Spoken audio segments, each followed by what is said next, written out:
some final thoughts on technical analysis. And really with it is, it's another tool in your toolbox. I would say it's okay to use with fundamentals too. I think why not have more information, at least a certain amount of information.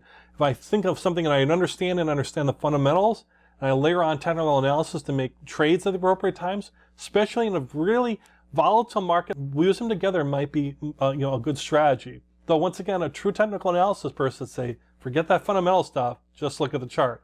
I like to use a little bit of both. Also, what's important is use what you're comfortable with, right? I've given you some examples here. There's other things you can go through. You can read entire books and things on technical analysis, but use what you're comfortable with and makes sense to you. If the cup and handle just seems just a little too much, a little complex, but just simple trend lines work for you, great. Use what works for you. And the idea is none of this is foolproof in any way. If it was, we wouldn't have courses. We would all be super wealthy because we would all follow the same charts, and follow the same patterns. So it's certainly not foolproof. Nothing is perfect. It's like, once again, I think predicting the weather, you can do it most of the time, but it's not perfect. Same thing with predicting the rising and falling of currencies. There's no perfect method to it, just tools that we can use to give us a better chance to be successful, and that's the idea. And technical analysis can really help you with that. And one thing with technical analysis too, I've showed you some of the most common ones, some of the most widely known, used all the time, very effective ones. There are thousands and thousands of different ways you could interpret charts. There's all sorts of other, head and shoulders plus, or different types of patterns out there. So you might be watching this thing, well, what about this type of pattern? You didn't talk about this pattern.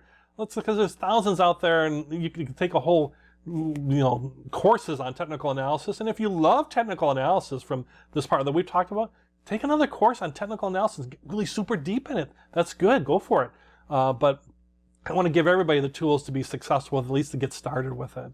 Other thing also is understand that overanalysis may lead to paralysis, right?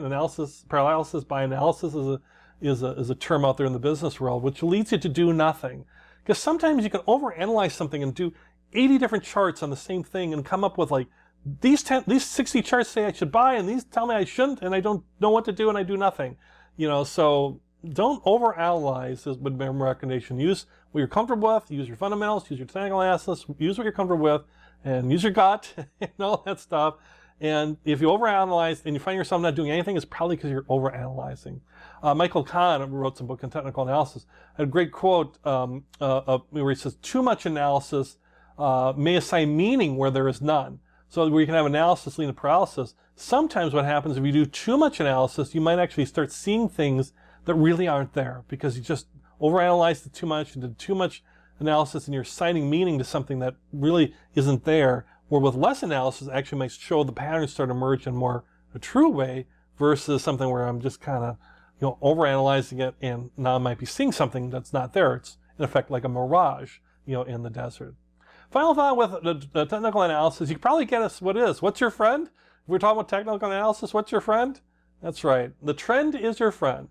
And so follow those trends, but the key part of it is wait for the trend to develop. Where people get messed up with technical analysis, they haven't let the trend develop. They think, oh, I think it's developing, but it really hasn't. They jump in too soon, and then they're disappointed. Let the trend develop, not all the way, because you don't want to be at the end of your trend, but of course, but let it develop, and then go in with confidence. And be willing to change your mind too. I mean, this is why they call it trading. You're buying, you're selling. Things happen, things change, right? But the trend is your friend. Wait for it to develop, and ride those trends to success. And if you love technical analysis, that's what it's all about. And I'm really wishing you success around whether your analysis is around fundamentals or technical analysis. Either way, that you're making great choices for your investments.